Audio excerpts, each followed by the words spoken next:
बर्तमान देखु भत्ता टंका को नहीं गोटे बहुत बड़ा अपडेट होती जहाँकि राज्य सरकार भत्ता टंका वृद्धि काली राज्य सरकार जहाँकि नुआ बजेट घोषणा कर बजेट्रे माननीय मुख्यमंत्री मोहन चरण माझी भत्ता टंका वृद्धि जो मैंने मधुबाबू पेंशन योजना अधीन में भत्ता टंका पाँच से 3500 टंका पाइपर। तेबे राज्य सरकार ये जो भत्ता टंका वृद्धि कर आपणकर वर्धित टंका जहाँकि सरकार जो भत्ता टंका वृद्धि कर भत्ता टंका वृद्धि हो गला क्यों माने केते टंका पाइपर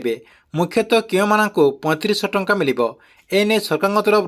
कौन अपडेट होती ये वीडियो माध्यम आपने पूरा डिटेल जानीपारे से भिडटी को शेष पर्यंत देखूँ। ता पूर्व वीडियो को गोटे लाइक कर दिंतु एवं जो मैंने चैनल को नुआ आसवे चैनल को सब्सक्राइब करके पाखर थिबा बेल आइकन को क्लिक करके ऑल नोटिफिकेशन ऑन कर दिंतु।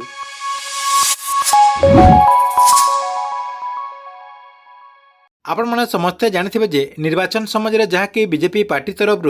भत्ता टंका को 3500 टंका करने घोषणा कर सहित बीजेपी जो मैनिफेस्टो रही से मैनिफेस्टो एने अपडेट रही जहाँकि खूब शीघ्र राज्य सरकार भत्ता टंका वृद्धि करने घोषणा करते। एबे किंतु माननीय मुख्यमंत्री मोहन चरण माझी नुआ बजेट्रे जहाँकि नुआ बजेट काली उपस्थापन कर नुआ बजेट्रे भत्ता टंका वृद्धि करछंती जहाँकि भत्ता टंका आपमनक जो एबे भत्ता टंका मिली एथर आपने 3500 टंका पाइपर। यही भत्ता टंका पाई राज्य सरकार 7600 कोटी टंका जहाँकि व्यय बराद करछंती। आपने समस्ते भावुथिबे राज्य सरकार ये जो भत्ता टंका वृद्धि करछंती एही भत्ता टंका क्यों मानक मिलिबो क्यों मानक एही 3500 टंका मिलिबो जहाँकि प्रथम पर्यायर जो मानक 80 वर्ष अधिक होतुबो जो मानक 80 वर्ष अधिक होतुबो सेमानको 3500 टंका भत्ता मिलिबो जहाँकि राज्य सरकार सेमानको 3500 टंका भत्ता देवाई ये नुआ बजेट्रे घोषणा करछंती। या सहित आउ के माने पाइपारिबे देखंतु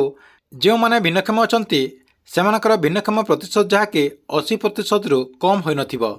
जदि आपणकर 80% रु अधिक रही ताले आपने मधुबाबू पेंशन योजना अधीन में और जातीय सुरक्षा योजना अधीन में जहाँकि 3500 टंका भत्ता पाइपर जहाँकि राज्य सरकार 80% वयस्क लोकों एवं 80% भिन्नक्षम